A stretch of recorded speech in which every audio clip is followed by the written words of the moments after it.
إن الحمد لله نحمده ونستعينه ونستغفره ونعوذ بالله من شرور أنفسنا ومن سيئات أعمالنا من يهدي الله فلا مضل له ومن يضلل فلا هادي له وأشهد أن لا إله إلا الله وحده لا شريك له وأشهد أن محمدا عبده ورسوله أما بعد فإن أصدق الحديث كتاب الله وخير الهدي هدي محمد صلوات الله وسلام عليه وشر الأمور محدثاتها وكل محدثة بدعة وكل بدعة ضلالة وكل ضلالة في النار. Donc on continue bi'idnillahi ta'ala l'explication de cette série intitulée L'ornement précieux des époux vertueux. Et on avait commencé le cours précédent de rentrer dans ce sujet très important, les droits de l'époux.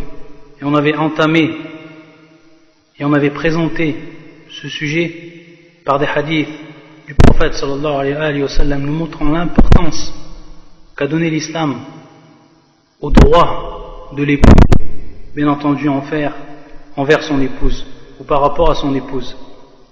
Et on avait vu qu'il y avait deux sortes de droits, al-huquq al-ma'nawiyya ou al-huquq al-maddiya.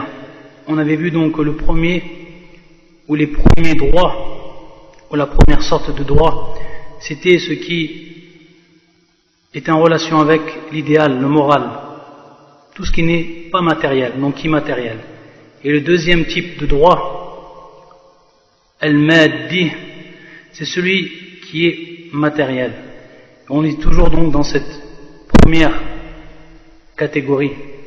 Et parmi ces droits-là, que l'islam nous a enseignés et que la femme doit appliquer pour qu'elle plaise à Allah subhanahu wa ta'ala qabla kulli shay, c'est le droit que l'homme il a envers sa femme en lui-même ou par rapport à lui-même. Qu'est-ce qu'on veut dire par rapport à cela? C'est tout simplement le droit qui concerne sa chasteté.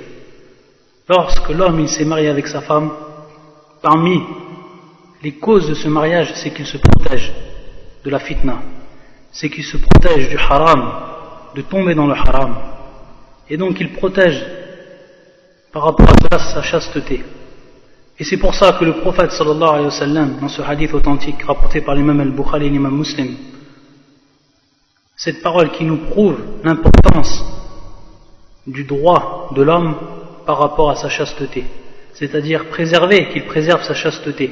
Lorsque le prophète sallallahu alayhi wa sallam a dit إذا دعا الرجل امرأته إلى فراشه إذا دعا الرجل امرأته إلى فراشه, lorsque l'homme appelle et invite sa femme, son épouse, dans son lit, et bien entendu on comprend par rapport à cela pour ce qui est du rapport fa'abat,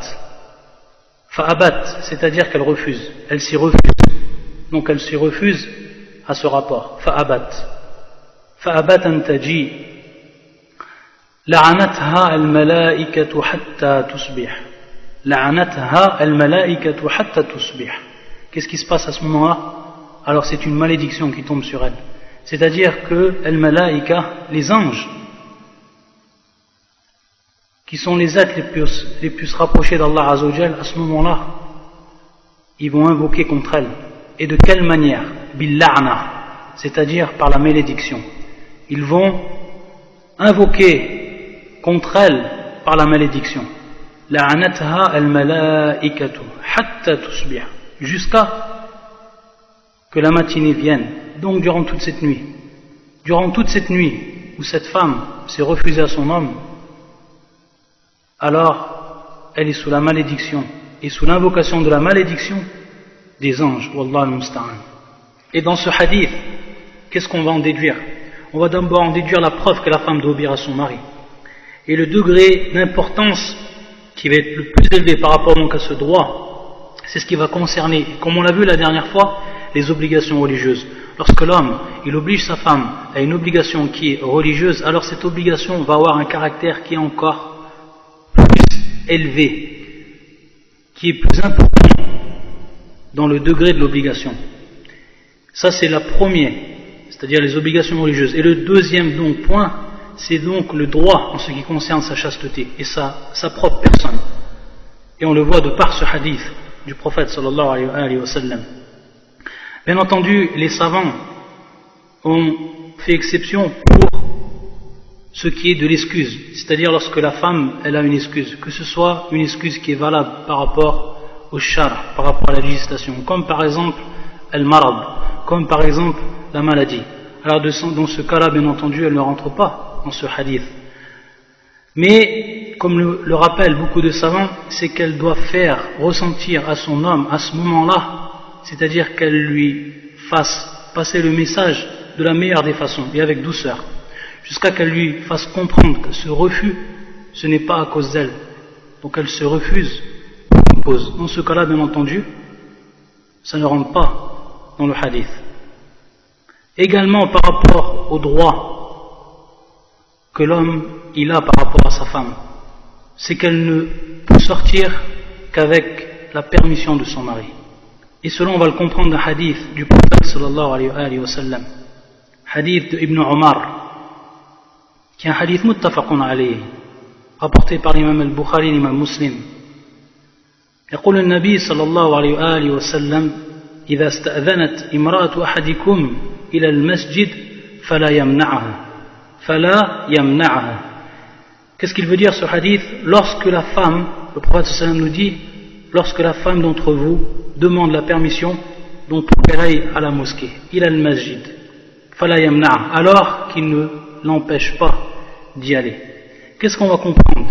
Et qu'est-ce que al-istinbat, comment en fait ils vont sortir de ce hadith-là, comment ils vont comprendre donc cette règle qu'on a citée, et qui concerne donc l'obligation de la femme qu'elle demande la permission de l'homme, de son homme, pour sortir. Ils disent, les savants, que dans ce cas-là, si c'est pour sortir, et donc à la mosquée, si elle va donc demander la permission pour sortir, et où? À la mosquée. Et donc pour accomplir quoi? Sa prière. La prière qui est le pilier le plus important après les shahadatayn, après les deux témoignages. Alors qu'en est-il pour ce qui est autre que cela, pour ce qui est des autres endroits? Si elle demande la permission pour cela, et si le prophète sallallahu alayhi wa sallam donc enjoint les époux de ne pas interdire les femmes d'aller aux mosquées d'Allah Azza wa Jal, alors qu'en est-il pour les autres endroits? C'est-à-dire, on comprend par rapport à cela, qu'en est-il pour la demande donc de permission? Et c'est pour ça qu'à partir de ce hadith, les savants se sont mis d'accord pour dire que la femme ne peut sortir qu'avec la permission de son homme, et que si elle sort sans la permission de son mari, alors elle est considérée comme Asiya, comme une femme qui était à l'encontre de l'ordre d'Allah Azza wa Jal et qui a bafoué le droit de son homme. Hatta ba'd al-ulama, ils l'ont compté comme étant ou comme faisant partie de an-nushuz. Donc là, il n'est pas permis à la femme qu'elle sorte sans l'autorisation de son mari. Et si elle fait le contraire, et qui va donc rentrer dans ce qu'on a dit an-nushuz, al-isyan, at-tamarrud, si elle fait contraire de cela, alors elle va faire tout simplement ressentir, déjà dans un premier temps, en plus de ce péché, elle va faire ressentir à son homme qu'elle a une totale liberté par rapport à ce qu'elle fait, par rapport à elle-même, alors que c'est son homme, que c'est son époux, et qu'elle va lui faire ressentir qu'il n'a aucun droit sur cela, comme s'il n'avait aucun droit par rapport à cela. Et Wallah Azza wa Jalla yaqul fi kitabi, Allah subhanahu wa ta'ala, il dit dans son livre, وَقَرْنَ فِي بُيُوتِكُنَّ, le verset 33, fi surat al-Ahzab, restez dans vos foyers. وَقَرْنَ فِي بُيُوتِكُنَّ, restez dans vos foyers. Ça c'est la parole d'Allah subhanahu wa ta'ala. Et c'est pour ça qu'à partir de là, les savants ont cité, par rapport au hadith, par rapport également au verset, comme la parole de Cheikh al-Islam ibn Taymiyyah rahmatullah alayhi, qui dit لا يحل للزوجة أن تخرج من بيتها إلا بإذنه. يقول شيخ الإسلام, il n'est pas permis à la femme, à l'épouse, qu'elle sorte de sa maison, sauf avec son autorisation, c'est-à-dire avec l'autorisation de son mari. وإذا خرجت من بيت زوجها بغير إذنه كانت ناشزة. عَاسِيَةً لِلَّهِ وَرَسُولِهِ وَمُسْتَحِقَّةً لِلْعُقُوبَةِ. C'est-à-dire que elle est dans le péché et elle a désobéi à Allah et son prophète. Et elle mérite dans ce cas-là وَمُسْتَحِقَّةً لِلْعُقُوبَةِ, c'est-à-dire qu'elle mérite al-uquba, le châtiment, par rapport à ce péché-là. Et c'est pour ça qu'à partir de cette règle-là et par rapport à ce hukm-là, à cette loi-là, les savants en ont déduit une autre règle également. Ils se sont mis d'accord, les savants de l'islam, par rapport à la femme qui va sortir de la maison de son homme sans son autorisation, pour se rendre chez ses parents, et qu'elle reste ensuite chez ses parents et qu'elle ne revient pas chez son homme, alors il faut savoir que c'est qu'à ce moment-là, elle n'a plus le droit que son mari subvienne à ses besoins. C'est-à-dire que an-nafaqa, elle est annulée de par cet acte-là. Ça, ils se sont mis d'accord, les savants, pour cela. Donc, la femme qui sort de la maison de son homme sans son autorisation, elle reste donc chez ses parents, à ce moment-là, elle n'a plus le droit. En plus du péché, elle n'a plus le droit à la nafaqa. Elle n'a plus le droit donc à ce que son homme subvienne à ses besoins. Également parmi les droits, et qui sont des droits très très importants, et qui vont en fait découler ces droits d'un des sifas, d'une des caractéristiques, qui est l'une des plus nobles caractéristiques chez le croyant, et qui est l'amana. An takuna al-mar'a aminatan, c'est-à-dire digne de confiance. Digne de confiance, amina. Wa hadha min ajal sifati al-mu'minin.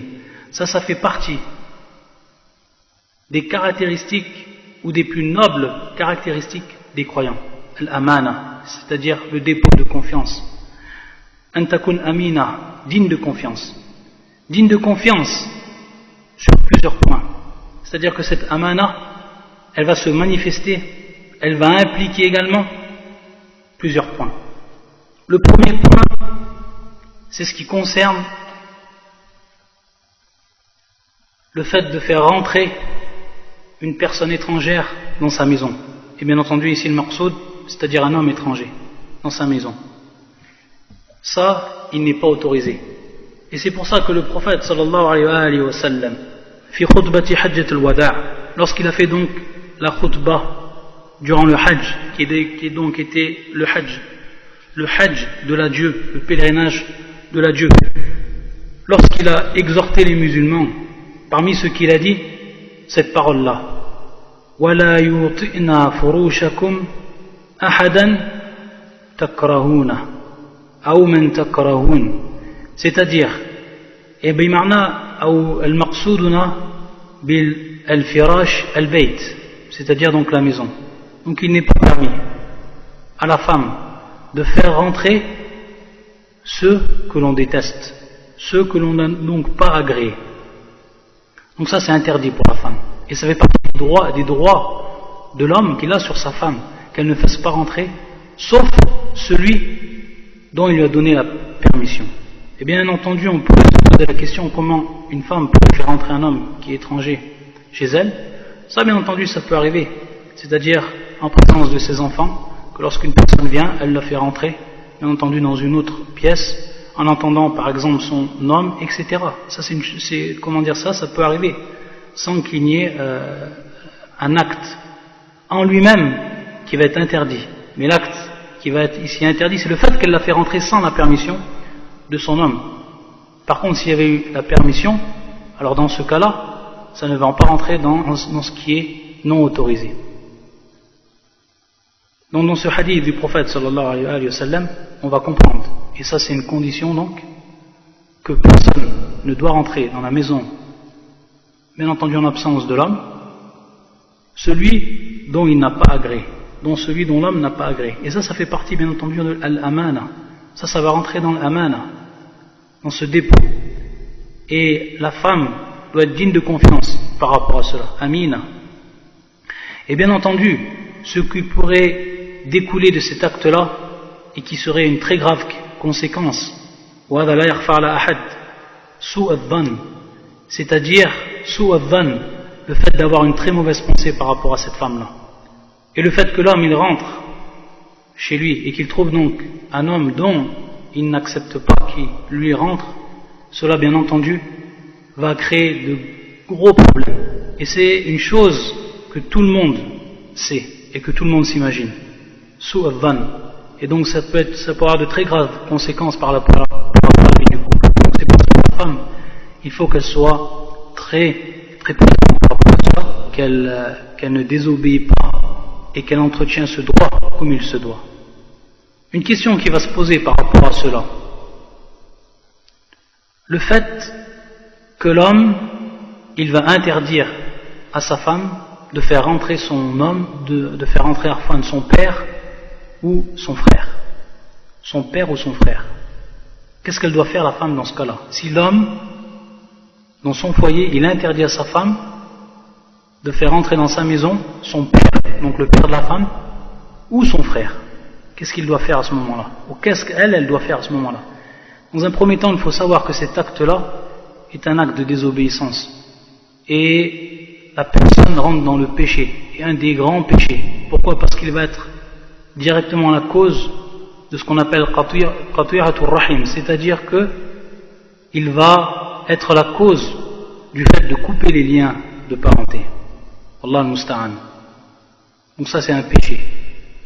Mais est-ce que la femme, dans cela, elle doit obéir à son mari, et est-ce qu'elle ne doit pas donc permettre à son père ou son frère de rentrer? Certains savants disent qu'elle doit donc obéir à ce moment-là. Pourquoi cela? Parce que elle, cet acte-là qu'elle fait, ce n'est pas de par son plein gré, et ce n'est pas de par sa volonté. Et il faut savoir qu'elle n'est pas ou qu'elle est dans la maison de son homme, et que son homme, par rapport à son foyer, il a le droit de faire entrer qui il veut. Elle devra obéir, et il n'y aura pas de conséquences par rapport à la législation, par rapport à sa religion, pour ce qui est de cet acte-là. Parce que c'est pas elle qui a fait ou qui était à l'origine de l'interdiction que son père ou son frère rentre, mais l'homme. Donc c'est lui qui va avoir la responsabilité et c'est lui qui va prendre le péché par rapport à cela. Par contre la femme, elle, ce n'est pas de son gré. Ce qu'elle devra faire dans ce cas-là, la femme, c'est bien entendu ça c'est à titre de conseil, c'est dans un premier temps, elle ne doit pas elle couper les liens, c'est-à-dire qu'elle devra continuer par le fait de téléphoner à ses parents, etc., afin de ne pas couper les liens de parenté. Mais elle devra bien entendu revenir à des gens de science et faire en sorte que les gens conseillent donc son mari dans cet acte-là et qu'ils lui fassent comprendre ou qu'ils lui fassent prendre conscience de ce péché qu'il a fait. Wallah al-musta'an. Ici également un cas de figure qui peut advenir, c'est lorsque le père ou alors le frère, lorsqu'ils viennent, ils causent beaucoup de problèmes. Yufsidun. C'est-à-dire qu'ils vont être à l'origine de la détérioration des liens qu'il y a entre l'homme et la femme. Pourquoi? Que ce soit de par leur ignorance, ou de par leur mauvais caractère, ou etc. Dans ce cas-là, qu'est-ce que l'homme doit faire et qu'est-ce qu'il est le mieux pour lui? Dans ce cas-là, beaucoup de savants disent, et c'est la meilleure des façons, c'est qu'il n'autorise que lorsqu'il est présent. C'est-à-dire qu'il n'autorise que son père, son frère rentre que lorsque lui il est présent. Et dans ce cas-là, qu'est-ce qu'il va faire? Il va donc à ce moment-là conserver les liens de parenté. Et la deuxième chose, c'est qu'il va ya'mur bil ma'ruf, c'est donc qu'il va ordonner le bien et qu'il va yanha 'anil munkar, qui va donc réprimander le mal, lorsque il va bien entendu intervenir au moment où il y aura une intrusion qui va être faite, c'est-à-dire par rapport à ce qui concerne ou par rapport à ce qui est propre aux relations entre l'homme et la femme. Et donc il va sayasoud, c'est-à-dire qu'il va donc faire face à cette détérioration. Donc ici c'est al-amr bil ma'ruf wa nahy 'anil munkar, et en plus de ça il aura en même temps conservé donc ce lien de parenté. Donc ça c'est la meilleure des choses à faire. Également lorsque l'épouse elle va être amina, digne de confiance, cela va impliquer également, et ça c'est le droit de l'homme, également un des droits de l'homme qu'il a par rapport à son épouse, envers son épouse, c'est qu'elle préserve ses biens. C'est qu'elle préserve donc ses biens. maluhu, et qu'elle ne dépense pas, et qu'elle ne gaspille pas ces biens-là, ou qu'elle les dépense dans ce qui va engendrer la colère d'Allah Azza wa Jal, ou qu'elle gaspille sans droit ces biens. Donc également la femme, et ça c'est ce droit qu'il a envers elle, l'homme, c'est donc qu'elle soit digne de confiance et qu'elle préserve les biens de son homme, jusqu'au point où il n'est pas permis à la femme, et ça c'est la parole de la plupart des savants, qu'elle donne des biens de son homme sans son autorisation, bien entendu en ce qui concerne la sadaqa. C'est pour ça que le prophète sallallahu alayhi wa sallam يقول في الحديث الذي رواه الإمام الترمذي يقول النبي صلى الله عليه وآله وسلم لا تنفق امرأة شيئا من بيت زوجها إلا بإذنه لا تنفق امرأة شيئا من بيت زوجها إلا بإذنه. C'est-à-dire que la femme ne doit pas dépenser une chose qui donc va être présent dans la maison de son homme, min bayti zawjiha, illa bi'idni, sauf avec son autorisation. Qil ya Rasulullah, wala ta'am, c'est-à-dire qu'on a demandé au prophète sallallahu alayhi wa sallam, wala ta'am, et même ou jusqu'à ta'am, qal dhalika afdalu amwalina. Il a dit à ce moment-là, le prophète sallallahu alayhi wa sallam, cela est le meilleur de nos biens, donc la nourriture. Et également dans un autre hadith, également rapporté par l'imam At-Tirmidhi, bi sanadin sahih, إذا تصدقت المرأة من بيت زوجها كان لها أجر ولزوجها أجر لا ينقص كل واحد منهما من أجر صاحبه شيئا لو بما كسب ولا بما أنفقت. Et qu'est-ce qu'on va comprendre de ce hadith? C'est-à-dire que si la femme, إذا تصدقت, par rapport bien entendu, et en se rappelant le hadith précédent, si la femme, elle fait une sadaqa de la maison de son homme, elle aura donc une récompense. Et son mari également aura une récompense. Et il n'y aura donc pas de diminution de ce bien par rapport aux deux. Laou bima kasaba, c'est-à-dire par rapport à lui ce qu'il aura acquis. Wala bima anfaqat, et par rapport à elle ce qu'elle aura dépensé. Et bien entendu, on va comprendre ici que c'est dans le cas de son autorisation. Lorsqu'il a donné l'autorisation dans cela. Donc elle aura l'ajr, la femme, et l'homme également il aura l'ajr. Les deux ils auront ajr.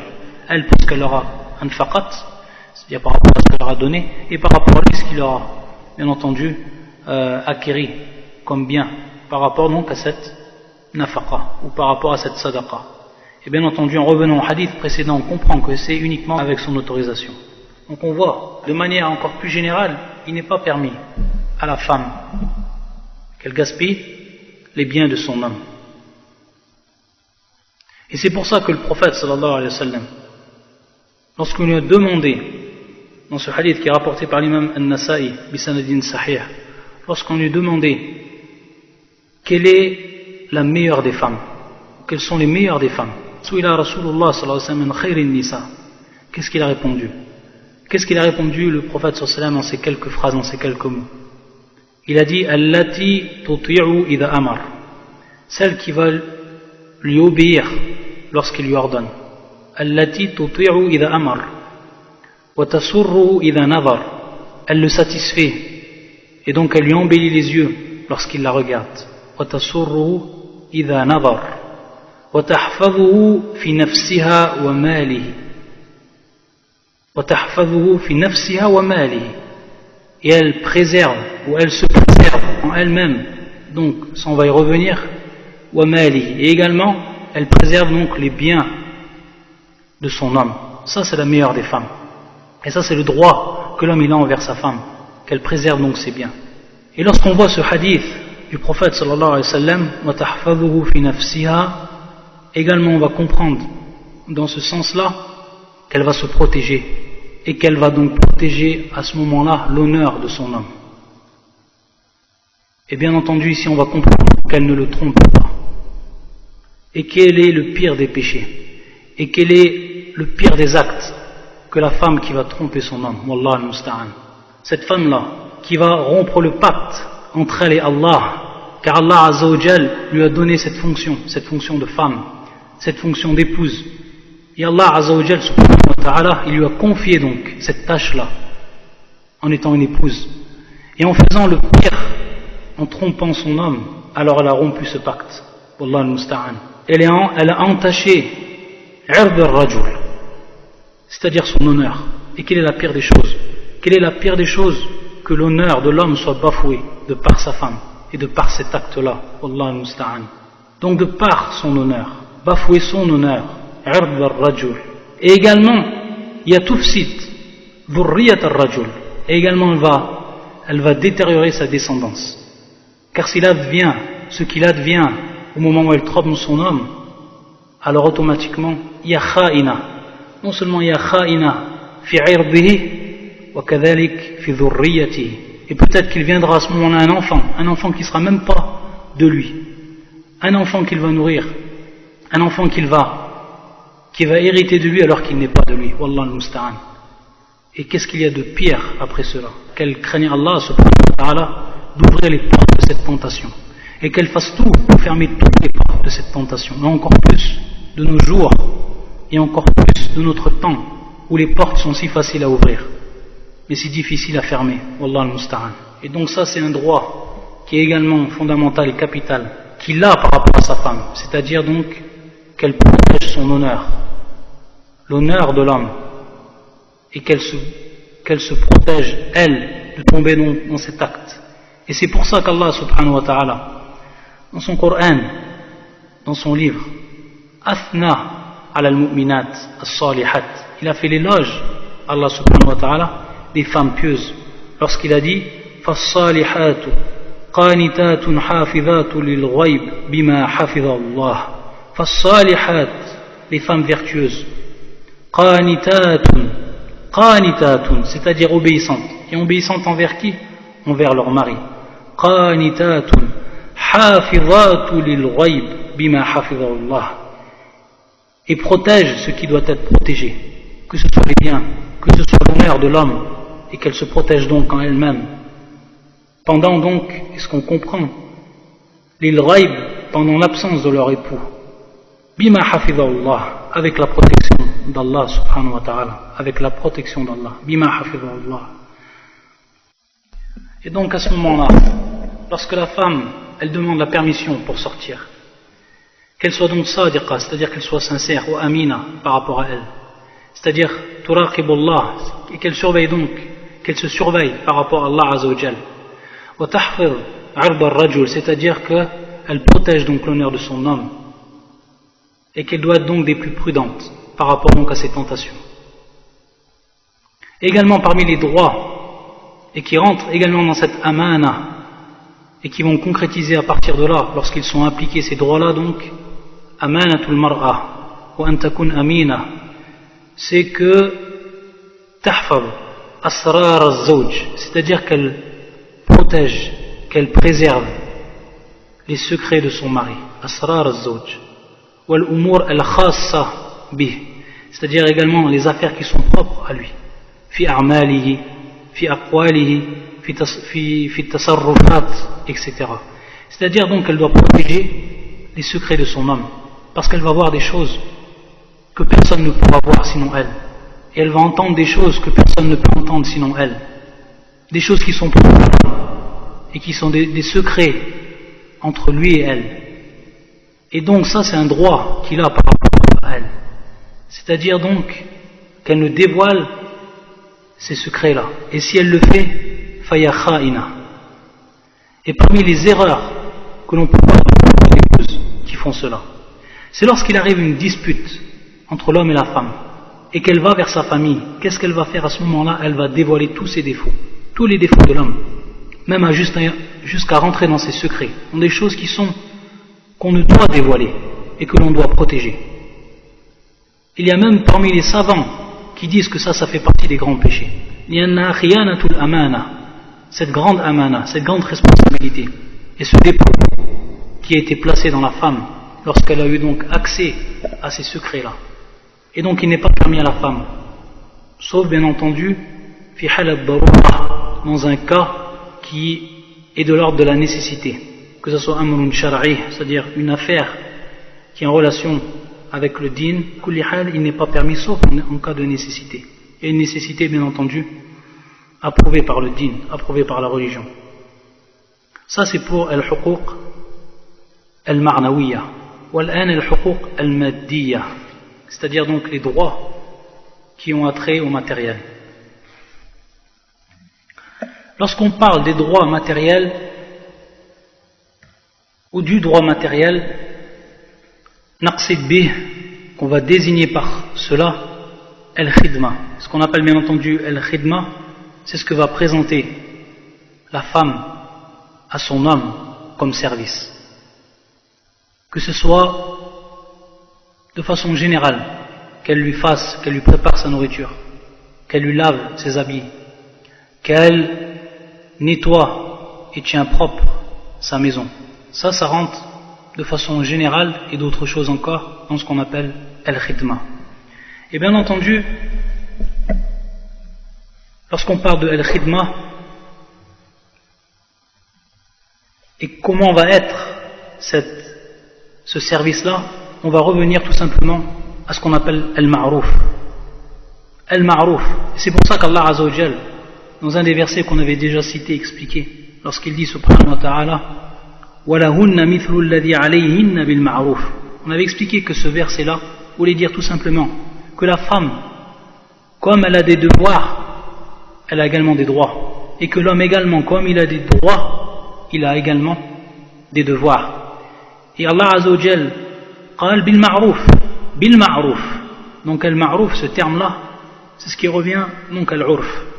C'est ce qui revient à l'urf, c'est-à-dire ce par rapport à quoi vont être habitués les gens. Et ça c'est l'urf. Que ce soit à une certaine époque, que ce soit dans certains lieux, ça va revenir donc à l'habitude des gens. Et ce qui est connu des gens. Ça c'est l'urf. Et c'est pas bien entendu dans le dîn. Et ici, c'est ce qu'ont cité les savants pour ce qui est de al-khidma. C'est-à-dire que ça va revenir donc à l'urf par rapport au temps, par rapport au zaman, par rapport également al makan. Et c'est pour ça que l'on va voir que salihin, les pieux de tout temps, ou les muslimin, de façon générale, de tout temps et dans tout lieu, tous ont été d'accord pour que la femme takhdum al-rajul, c'est-à-dire que la femme soit au service de son mari. Et bien entendu, lorsqu'on dit au service, par rapport à ce qu'on a cité de façon générale, simplement pour bien faire comprendre ce que l'on dit par ce terme al-khidma. Et il est vrai que les savants ont divergé par rapport à cela. Est-ce que ça c'est obligé par rapport à la femme ou est-ce que c'est pas obligé? Et lorsqu'on revient à ce verset du Coran, et lorsqu'on revient donc à al-urf ou al-ma'rouf, qui était compris comme ma'rouf chez les premiers musulmans, donc parmi nos prédécesseurs, jusqu'à nos jours, on va s'apercevoir que tout le monde a été d'accord pour ce qui est de al-khidma, pour ce qui est donc de ce service-là, qui va être accompli par la femme pour son homme. Et c'est pour ça que Cheikh al-Islam ibn Taymiyyah, rahmatullah alayh, après qu'il ait cité donc ces deux paroles, et qu'il a donc cité le premier avis qui dit que cela n'est pas obligatoire. Il dit وقيل وهذا في كتاب مجموع الفتاوى وقيل وهو الصواب, et il a été dit donc par rapport à cela, et c'est la bonne réponse, وهو الصواب وجوب الخدمة, وجوب الخدمة, c'est-à-dire l'obligation de ce service-là. Et ensuite il va dire rahimahullah ta'ala تجب الخدمة بالمعروف, c'est-à-dire que cette khidma là, donc ce service là, il est obligatoire de par al-ma'rouf. وهذا هو الصواب, وهذا هو الصواب, et ça également donc c'est ce qui est vrai. فعليها أن تخدمه الخدمة المعروفة من مثلها لمثله ويتنوع ذلك بتنوع الأحوال. Donc il nous dit, cher l'islam, que lorsqu'on revient à l'urf ou al-ma'roufa, bien entendu cela va être différent par rapport donc aux états. Lorsqu'il dit al-ahwal, on comprend également ici, pour ce qui concerne les zaman, pour ce qui concerne également le makan, pour ce qui concerne également le mustawa al-ma'ish, c'est-à-dire donc le niveau de vie des personnes, etc. C'est pour ça qu'il dit ensuite فَخِدْمَةُ الْبَدَوِيَّةِ لَيْسَتْ كَخِدْمَةِ الْقَرَوِيَّةِ وَخِدْمَةُ الْقَرَوِيَّةِ لَيْسَتْ كَخِدْمَةِ الضَّعِيفَةِ. C'est-à-dire qu'il dit que tout simplement le service qui va être rendu par la femme qui est elle considérée comme badawiya, c'est-à-dire donc qui vit dans al-Badiya, donc dans le désert, ou alors Laysat ka khidmati al-Qarawiyya, celle qui va vivre dans le village, etc. Tout simplement, c'est un exemple qu'il nous donne pour nous faire comprendre que cela donc là va être différent par rapport donc aux États. Et lorsqu'on revient à nos prédécesseurs, et lorsqu'on revient aux premiers croyants de l'islam, on va s'apercevoir que ces femmes-là, ces pieuses, et qui ont été des modèles pour toutes les femmes qui sont venues après elles, et parmi elles, nos mères, les mères des croyants, les épouses du prophète sallallahu alayhi wa sallam. Si on regarde l'exemple de ces femmes-là, on va s'apercevoir que ces femmes-là, elles étaient au service du prophète sallallahu alayhi wa sallam, donc de leur époux. Aïcha, radiyallahu ta'ala anha, kama wa thabit fi sahihayn, dans les deux authentiques, taqul كنا نعد لرسول الله صلى الله عليه وآله وسلم سواكه وطهوره فيبعثه الله من الليل ما شاء أن يبعثه. Elle dit à Aïcha qu'on préparait au prophète sallallahu alayhi wa sallam son siwak et qu'on lui préparait également tahur, c'est-à-dire donc ses ablutions, son eau avec laquelle il allait faire ses ablutions et se purifier, et qu'ensuite le prophète sallallahu alayhi wa sallam, durant la nuit, donc, il allait utiliser ce siwak et qu'il allait prier, faire son wudu et ensuite prier. Donc regardez cette khidma que présentait Aïcha radiyallahu ta'ala anha pour le prophète sallallahu alayhi wa sallam. Ça c'est une khidma. Également Maïmouna, zawjatun nabi sallallahu alayhi wa sallam wa radiyallahu ta'ala anha. وضعت للنبي صلى الله عليه وسلم تقول وضعت للنبي صلى الله عليه وسلم غسلا فسترت بثوبه الحديث, c'est-à-dire que elle posait pour le prophète sallallahu alayhi wa sallam ce qu'il avait besoin pour se laver, c'est-à-dire donc l'eau et tout ce qu'il avait besoin. Fasatartu, donc je le cachais de par son vêtement. Ça c'est également un khidma de Maïmouna pour le prophète sallallahu alayhi wa sallam. Et si on regarde également Bint Rasulillah, la fille du prophète sallallahu alayhi wa sallam, Al-Karima, bint Al-Karim, salawatullah wa salamun alayhi, wa radiyallahu ta'ala anha, كانت تخدم زوجها حتى إن يدها تقرعت بسبب طحنها للنوى. C'est-à-dire que Fatima, radiyallahu anha, elle était au service de son homme jusqu'à que ses mains taqarra'at, c'est-à-dire elles se sont descamées, pelées, à cause du fait de moudre, ce qu'on appelle un nawa. Ou un nawa ici, comme l'ont expliqué les savants, c'est ce qui servait de nourriture aux bêtes. Donc regardez, même par rapport donc à la monture de son homme, elle accomplissait ce service, Fatima, radiyallahu ta'ala anha, wa ya binta Rasulullah sallallahu alayhi wa sallam. Et c'est un exemple pour toutes les femmes croyantes. Et également Asma, dans ce hadith sahih, qui disait Takhdum Zubair, c'est-à-dire qu'elle était au service de Zubair. فَكَانَتْ تَخْرُجِ إِلَى مَزْرَعَتِهِ وَتَحْمِلُ عَلَى ظَهْرِهَا, c'est-à-dire qu'elle sortait et elle faisait une longue marche pour aller donc jusqu'au champ, pour aller cultiver le champ de son homme, et qu'elle revenait ensuite et qu'elle avait ou qu'elle portait sur son dos ce dont ils avaient besoin, etc. Ça c'est la khidma qu'on a entendu et lu de ces femmes-là qui ont été des modèles pour toutes les croyantes qui sont venues après. Il faut savoir ce service-là, la tanqus min qadri al-mar'a, c'est-à-dire le fait qu'elle soit au service de son homme, qu'elle lui prépare sa nourriture, qu'elle rend sa maison propre et qu'elle s'occupe de ce qu'elle a à s'occuper. Il faut savoir que cela ne diminue en rien sa valeur, bien au contraire, ça va l'élever auprès d'Allah Azza wa Jal. Hada rif'a wa hada kamal, bien au contraire, c'est une perfection, kamal fi haqq al-mar'a wa rif'a, et ça va être en totale conformité et harmonie avec ce qu'on appelle al-fitra, cette fitra, c'est-à-dire donc cette nature même, la nature humaine. C'est pour ça qu'Allah Azza wa Jal yaqul فطرة الله التي فطر الناس عليها لا تبديل لخلق الله. Telle est la nature qu'Allah a originellement donnée aux hommes, pas de changement dans la création d'Allah. Et donc cette fitra, donc cette nature même qui est originelle, nous invite et nous impose même d'accomplir ce service-là. Et c'est pour ça que Ibn al-Qayyim, rahmatullah alayh, en citant un homme qui va lui en arriver à balayer lui-même sa maison, à nettoyer ses propres habits et à préparer sa propre nourriture.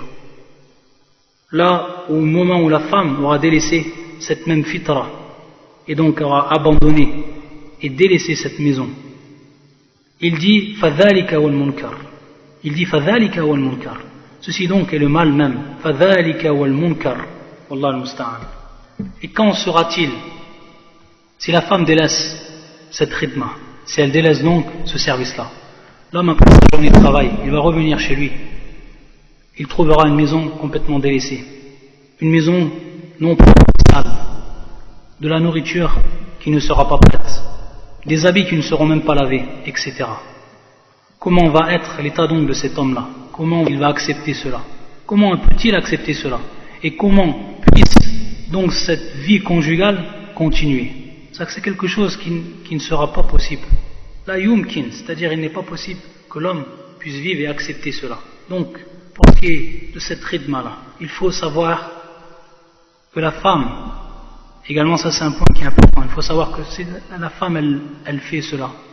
Et elle le fait avant tout pour plaire à Allah Azzawajal. Alors qu'elle sache qu'elle va acquérir une grande récompense. Et se rappeler ce hadith du prophète sallallahu alayhi wa sallam, qui est un hadith qui est présent auprès de l'imam al-Tirmidhi dans ses sunan, et qui est un hadith sahih. يقول النبي صلى الله عليه وسلم أيما امرأة ماتت وزوجها عنها راض دخلت الجنة. Il dit le prophète sallallahu alayhi wa sallam, toute femme, quelle qu'elle soit, toute femme qui meurt et son homme est satisfait d'elle, alors elle rentrera dans le paradis. Bien entendu ici الزوج المؤمن التقي الواعي وليس الجاهل اللاهي. Bien entendu ici le الزوج, c'est-à-dire l'époux, c'est le croyant, celui qui est pieux, celui qui est vertueux. Ala kulli hal, pour ce qui est de ces droits-là que l'homme il a envers la femme, ce sont des droits et c'est une amana comme on l'a présenté dans le début du premier cours. Cette amana, comment la femme va l'accomplir de la meilleure des façons et par quoi elle va s'aider. Quels vont être donc les moyens qui vont lui permettre de se préparer moralement et de se préparer en elle-même pour accomplir ces tâches-là. Alors il faut savoir qu'il y a des points, que les gens de science ont cité plusieurs points qui vont aider la femme à accomplir cela et à accomplir cette tâche et ses droits, donc d'observer ses droits de la meilleure des manières. Dans un premier temps, c'est que la femme, elle demande à Allah Azzawajal qu'il l'aide à accomplir cela et qu'elle demande de lui, subhanahu wa ta'ala, la protection de perdre et de bafouer, la perdition donc de ses droits, les droits de son mari. Ça c'est un point qui est important, c'est-à-dire que toujours la femme croyante, son cœur muttasil, c'est-à-dire il est toujours en connexion avec Allah subhanahu wa ta'ala. Donc elle demande à Allah Azzawajal et c'est lui qui va l'aider. Walladhi sayu'in, c'est celui donc qui va l'aider dans cette tâche-là. Donc la femme croyante, toujours elle demande à Allah Azzawajal dans ses du'as, dans ses prières, lorsqu'elle invoque Allah subhanahu wa ta'ala, qu'elle demande donc à son Seigneur qu'il l'aide dans cette tâche-là. Ça c'est le premier point, qui est un point plus que fondamental. Dans un deuxième temps, c'est qu'elle ressent, al-istish'ar, qu'elle ressent de manière continuelle, qu'elle ressent donc de manière continuelle en elle-même que c'est l'ordre d'Allah et qu'elle fait cela pour Allah Azzawajal avant toute chose. Et ça, c'est le cas d'al-mu'mina, c'est le cas de la croyante, as-sadiqa, celle qui est sincère. Et c'est pour ça que les savants ont fait la remarque par rapport au verset du Coran qui traite des droits. Ces versets-là ont toujours été précédés et ont été introduits par cette parole d'Allah Azzawajal, Ya ayyuhalladhina amanu. C'est-à-dire qu'Allah Azzawajal khatabahum, il leur a donc demandé ces droits-là en s'adressant à ceux qui sont croyants, c'est-à-dire en revenant à ce sifat qui est la croyance, qui est la foi. Donc la femme, qu'elle sache et qu'elle ait la certitude dans cela que tout ce qu'elle fait c'est pour Allah et c'est en obéissant à Allah Azza wa Jal.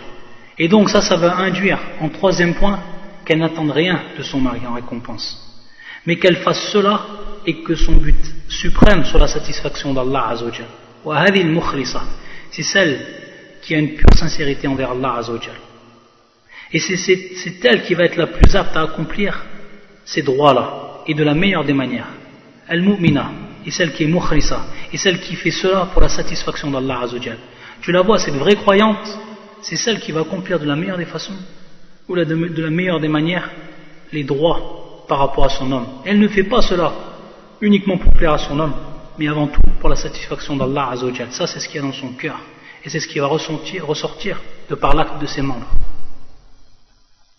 Également par rapport à ce que citent les gens de science, c'est qu'elles reviennent souvent aux nusus, c'est-à-dire les textes qui invitent et qui appellent, comme ceux qu'on a cités dans le début du premier cours, qui invitent et qui appellent donc à observer ses droits.